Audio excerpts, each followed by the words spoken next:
acordo com o documento da Unesco que a gente trouxe, a gente tentou propor aqui uma atividade que dá para ser reproduzida dentro da sala de aula.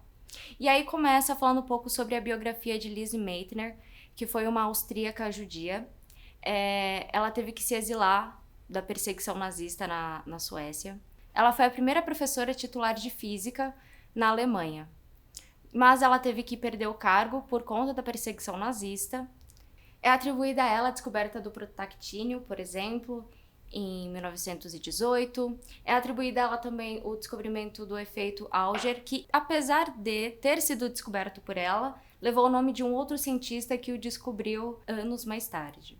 E ela teve uma grande contribuição também na descoberta da fissão nuclear, trabalhando com Otto Hahn no laboratório dele por mais de 30 anos. Como ela era exilada, muitas vezes ela acabava vivenciando de maneira precária. Ela tinha uma vida um pouco mais precária e chegou a trabalhar até mesmo sem remuneração.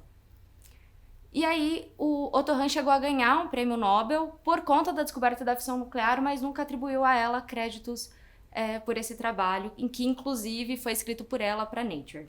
Então, quando a gente fala sobre trazer um pouco dessas mulheres para a sala de aula, a gente dá esse exemplo da Lise Meitner, e aí a gente propõe uma conversa um pouco transversal, porque dá pra gente conversar um pouco sobre a responsabilidade científica na questão das bombas nucleares, dá pra gente falar sobre o Projeto Manhattan, dá pra gente falar sobre fissão nuclear, então é um tema bem bacana pra gente trabalhar.